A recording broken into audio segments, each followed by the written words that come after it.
أيها الناس، ألا وإن مما يعين العبد على بر والديه أن يستحضر جميل صنعهما وسابغ عطائهما وعظيم إحسانهما وصدق سعيهما وجميل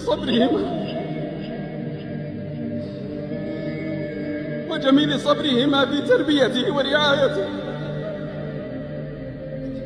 وأن يتذكر أنه موقوف بين يدي الله وأنه مسؤول عن هذا الحق العظيم. وقد جمع الله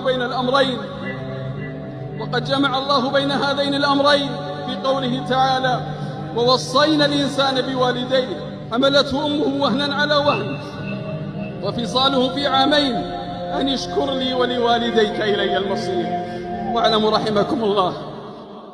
رحمكم الله أن صور البر بالوالدين كثيرة وطرق الإحسان إليهما وفيرة، ومنها محبتهما وتوقيرهما ورحمتهما وخفض الجناح لهما والرفق معهما والاستغفار والدعاء لهما وقضاء حوائجهما والإنفاق عليهما وإسعادهما وإدخال السرور عليهما واجتناب ما يسوءهما.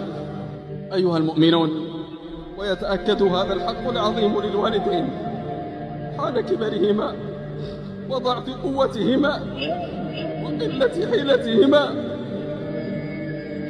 فمقام الإحسان حينئذ يكون أكبر وحاجتهما للبر أكبر. قال تعالى: إما يبلغن عندك الكبر أحدهما أو كلاهما فلا تقل لهما أف ولا تنهرهما وقل لهما قولا كريما واخفض لهما جناح الذل من الرحمة وقل رب ارحمهما كما ربياني صغيرا.